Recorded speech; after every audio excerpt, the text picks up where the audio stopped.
Hello and welcome back to Fallout, where today we're going to be taking a look at the most destructive weapon in Fallout, at least one of them. This one definitely has the most visual effects. This is the Fat Man. So the Fat Man became one of the most iconic weapons in Fallout's history, which isn't too surprising as it is a quite literal portable nuke launcher. And this was actually based off of a concept from, I believe, World War II, where it was the Davy Crockett missile launcher, where it was basically like a warhead, a nuclear warhead that you would be firing pretty much from a catapult. And there was also potential ideas of making it into a handheld or man-operated weapon.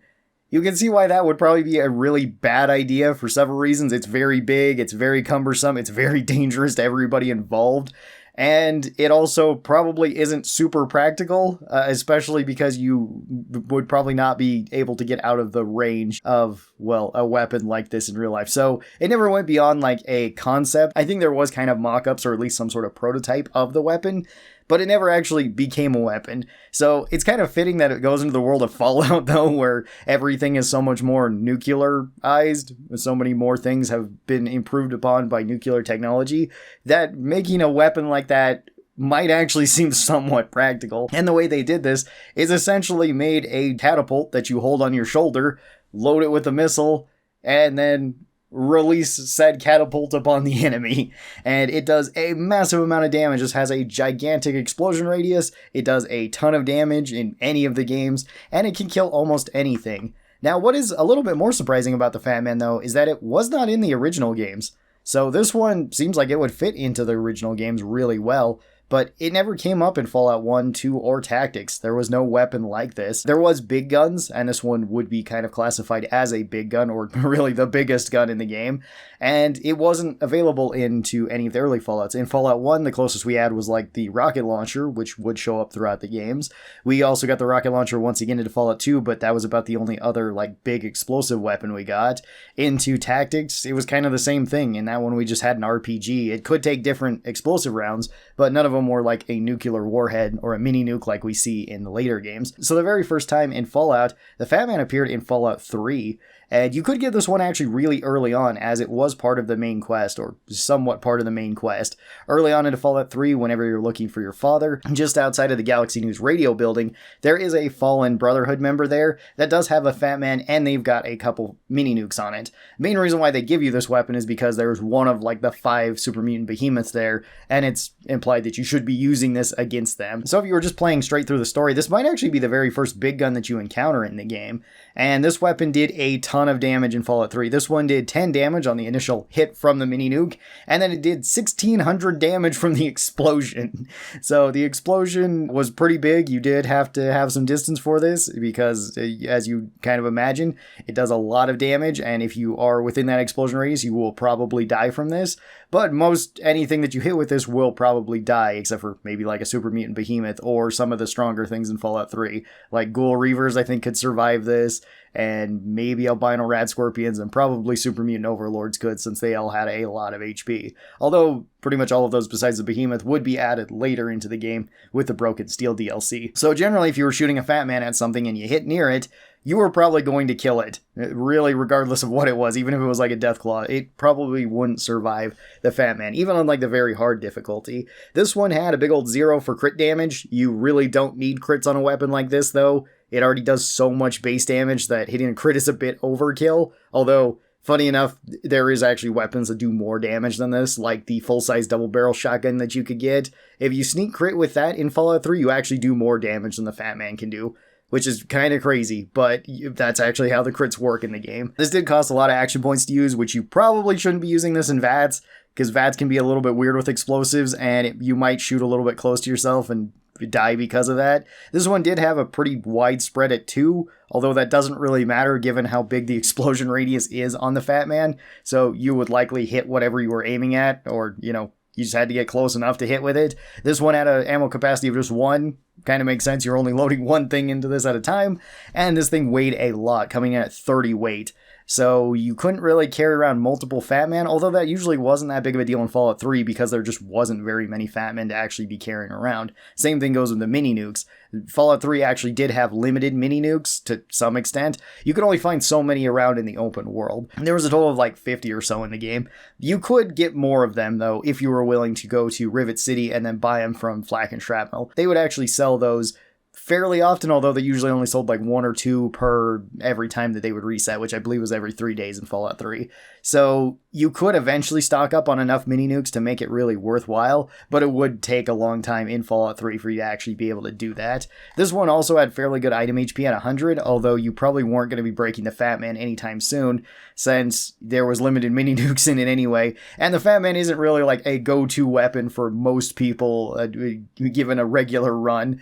You are probably going to be using this for special occasions, take it to where you could actually hit something powerful like a Super Mutant Overlord or a Behemoth or something like that. There was also one unique variant of the Fat Man that showed up in Fallout 3 too, and it's tied to one of the coolest like unmarked quests in the game. So this is called the Experimental MIRV, or MIRV, and this one is really interesting. The way that you have to get this one, it's actually located in the bottom of the National Guard Depot, and you did need to get 4 of the 5 family records, because each of them had part of a passcode to get into there. And these are scattered all throughout the wasteland, so you do kind of have to go out of your way to find each one of them. And then once you have at least the 4 of them that you need, you could get all 5 if you'd like, then you can go down to the bottom of the National Guard Depot, open up the area. There is one ghoul, I think it's always a glowing one, or it's a reaver, depending on your level. So you're always going to have to fight something that's a little bit strong there. But once you do, then you get this weapon. And this weapon is even crazier than the regular Fat Man, because this one launches out 8 mini nukes at once. This one is pretty much a shotgun worth of mini nukes, or a cluster bomb worth of mini nukes. You can kill pretty much anything with this so long as you get a general hit placement of most of the mini nukes. It can kill pretty much anything in Fallout 3. That being said, though, it is very, very dangerous when you're using it too. So you may want to be trying to kind of lob this further away so that it will hopefully hit in the general area that you're aiming for. This is not a close range weapon. This is not even a mid-range weapon. This is somewhat of a longer range weapon, and it's just an AoE weapon that hopefully will land where you kind of want it to. So this one did 80 damage, 10 damage per nuke that you're throwing out, assuming that all of the nukes hit something, which is very unlikely unless it's like point blank range, in which case you're going to die too.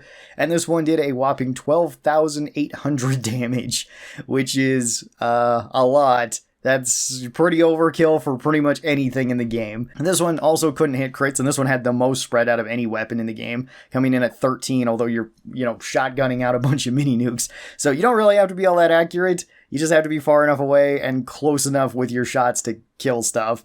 This was a super fun weapon. It was really entertaining to be using in Fallout 3, although it wasn't really all that practical. You could go through your mini nukes really fast with it. This one was still heavy at 30, although this one had even more item HP at 300 for some reason. I doubt you're ever going to get to that point where it could break, unless, of course, you just cheat in a whole bunch of mini nukes, which, is super fun. That's really, really fun to do, but it's just not a very practical weapon to be using. It's more of a spectacle weapon than anything. Into Fallout New Vegas, the Fat Man would make a return once again. Although the Fat Man was no longer considered a big gun into New Vegas, now it was considered an explosive weapon, and that also made it so this got even stronger thanks to Demo Expert affecting explosive weapons. It didn't do that in Fallout 3 because this didn't count as an explosive weapon and count as a big gun. So this one required 100 explosives and 8 strength in order to wield, one of the highest requirements out of any weapon in the game. It's not the highest, but it's very high up there. This one did less damage now from the explosion than it did in Fallout 3, although more damage from the projectile. So this one did 400 damage from the actual projectile hitting an enemy, and then 600 damage from the explosion. The explosion could be buffed from like Demo Expert, so it'd still be really, really strong since you can get that one 3 times, those 20% more damage each time. This one would still not be able to hit crits, although explosives in New Vegas generally couldn't hit crits, which wasn't a big deal. You already did really high damage with them. Caused a lot of action points. Again, you probably don't want to be using this in VATS. The mini nukes were easier to get into New Vegas though, because more vendors sold them, and there wasn't a limited amount of them just skewed across the map. Well, I guess there still was across the map, but there was more vendors in New Vegas, so you could buy more of them from them. This one was still a very heavy weapon, coming in at 30 weight, and this did have very heavy ammo if you're playing on the hardcore difficulty, where the mini nukes were the only ammunition type that was not affected by pack rat, because these weighed 3 each. So you couldn't really carry around a whole bunch of mini nukes, because if you carry around 10, you're carrying around the same amount as the actual weapon itself. And this did actually have pretty decent item HP, coming in at 100 again, because this wouldn't really break all that fast. The mini nukes would also get updated in this game, to where we got different ammunitions to use in them too. So you could get the regular mini nukes, which work the same way they did in Fallout 3. You lob it out, it explodes, deals a ton of damage to everything around it. You had the Big Kid mini nuke, which was an even bigger explosion radius and even more damage from that. You had the low yield version of it, which was a more safe version. It had a smaller explosion radius and less damage. So a little bit safer, although again, you probably wouldn't want to be using almost any of these indoors. You had the timed mini nuke, which was actually really funny, and you could basically turn the Fat Man into almost like an improvised sniper rifle, sort of.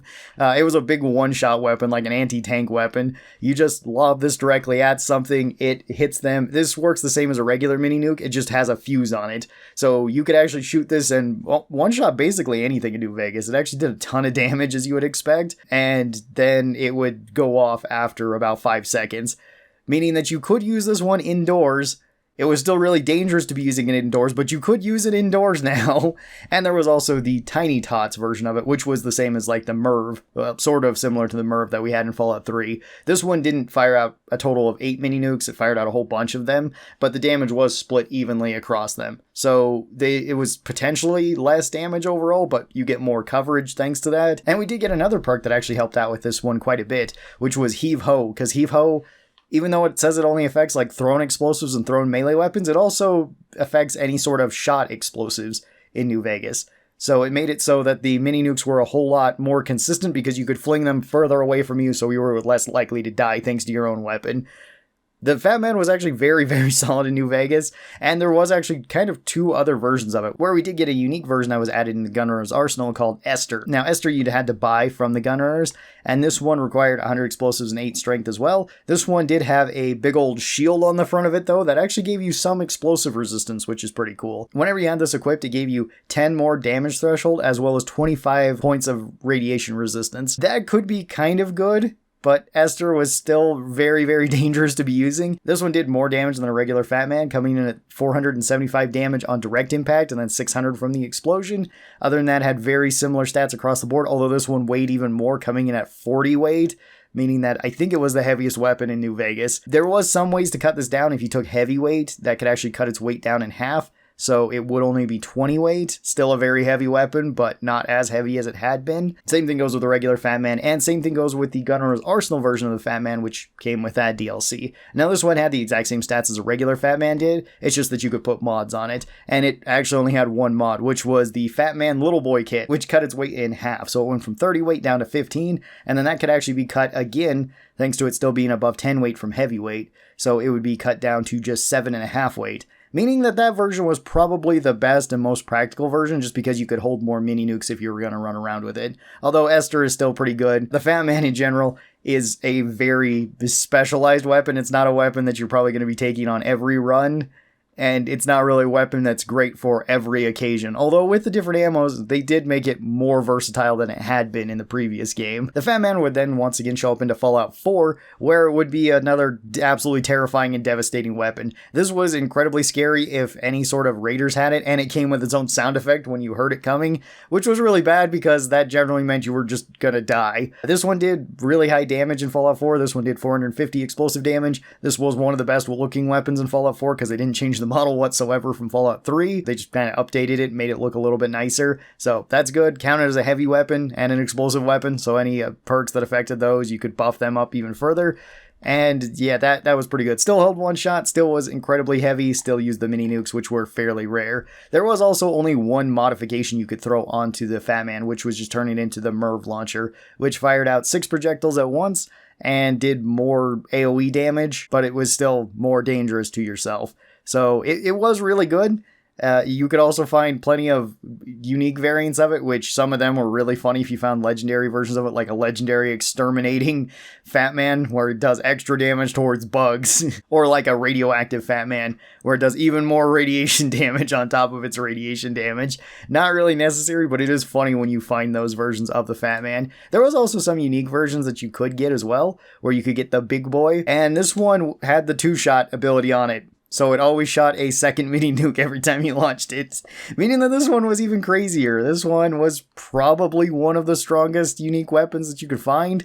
There was also 2 other unique variants that came with DLCs. There was the Striker, which came with the Far Harbor DLC, and this one was really cool. I really like this weapon. So this one no longer shot mini nukes. You could change it to shoot mini nukes, but generally this one was actually made as a option for somebody that was crippled that wanted to bowl. So they made it so this could lob out bowling balls, and you can get some of these modified bowling balls, as well as I think you can make your own. This one would do less damage than the mini nukes, obviously. Getting hit with a bowling ball is still very devastating though, as you would kind of expect. It's just not as devastating as a mini nuke. This one also had the kneecapper effect, which made it so you were more likely to cripple enemies' legs, which is pretty funny as well. The striker was actually very cool. You find this in the bowling alley in Far Harbor, which is pretty close to where you start out. You just have to go down the street a little bit and you can hop right in there, go through, kill all the ghouls in there, and then you get this, and it's a super fun weapon. It's actually a lot more practical. You can use it indoors, which is pretty awesome, and it still gets benefits from like the heavy weapons perks, so it's not bad at all. The other unique variant we'd get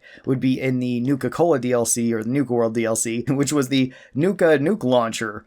And this one would fire out Nuka-Cola quantum-powered mini nukes, which is interesting. This one did even more damage than a regular Fat Man, coming in at 675 damage. Would fire out the Nuka Nuke ammo, which you could kind of make your own too, and they did look a little bit different than regular mini nukes. And this was just kind of another very fun, sort of gimmicky weapon. Pretty much what the Fat Man has always been. A very fun, gimmicky weapon that can be absolutely devastating. The Fat Man also showed up in Fallout 76, but I still haven't played that one, and I imagine it feels very, very similar to what it did in Fallout 4. So probably extremely devastating when you're outdoors, and not all that practical indoors. Very fun weapon though. Tell me your thoughts on the Fat Man. How have you enjoyed this weapon? I think it's one of the coolest weapons that's ever been added to the Fallout series. Thank you guys so very much for watching this. I hope you guys enjoyed it. I'll talk to you next time. Bye bye everybody.